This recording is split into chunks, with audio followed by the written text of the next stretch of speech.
નમસ્કાર. આદિમાનવ જે સ્થાયી જીવનની સફર છે આ ટોપિકને એટલે કે આ મુદ્દાઓને સમજાવવા માટે અને આદિમાનવ કેવો હતો, તેનું જીવન કેવું હતું તેને આપણે એક પાત્રીય અભિનય દ્વારા બાળકોને સમજાવી શકીએ છીએ. તો ચાલો તમારી સમક્ષ એક પાત્રીય અભિનય રજૂ કરું છું. મને ઓળખ્યો, હું છું આદિમાનવ. આદિમાનવ એટલે ઘણા જૂના સમયનો માનવી. મારું પહેલાનું જીવન ભટકતું જીવન હતું. કેમ? કારણ કે શિકાર કરવા માટે એક જગ્યાએથી બીજી જગ્યાએ ભટકતો હતો.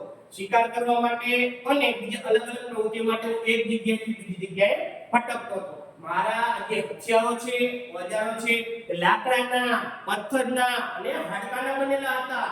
અને આ ઓજારોનો અને હથિયારોનો ઉપયોગ હું શિકાર કરવા માટે અને જંગલી પ્રાણીઓને ગાળવા માટે કરતો હતો.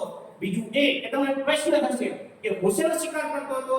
તો માછલીઓનો, પક્ષીઓનો અને પ્રાણીઓનો શિકાર કરતો હતો. ત્યારબાદ મારી બીજી વાત કરું કે દિવસે ને દિવસે વાતાવરણ બદલાતું રહ્યું અને અલગ અલગ પ્રકારની મારી પ્રવૃત્તિ પણ બદલાતી રહી છે.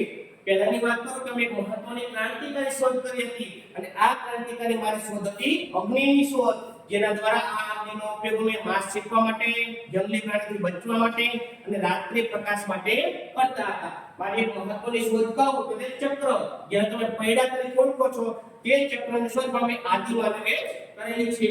અમે છે એક જગ્યાએથી બીજી જગ્યાએ પેલા ફરતા હતા. પછી અમે ખેતીનું આયોજન કર્યું. તો ખેતી માટે અમારે એક જ જગ્યાએ રોકાવું પડતું હતું. તો અમારું જે જીવન છે એ ભટકતું જીવન સ્થાયી જીવન બની ગયું હતું. અમે ગુફાઓમાં રહીએ છીએ કારણ કે જંગલી પ્રાણીઓથી અમને ડર લાગે છે અને કાટ અને તડકાથી બચવા માટે અમે ગુફામાં રહીએ છીએ. અમારી મહત્વની ગુફાની વાત કરું તો અમારી મહત્વની ગુફા છે તે ભીમબેટકામાં મધ્યપ્રદેશમાં આવેલી છે. આવી ઘણી બધી ગુફાઓ છે જે અલગ અલગ સ્થળે આવેલી છે. તો અમારો ખેતીને કારણે અમારું જે ભટકતું જીવન હતું એ સ્થાયી બની ગયું છે.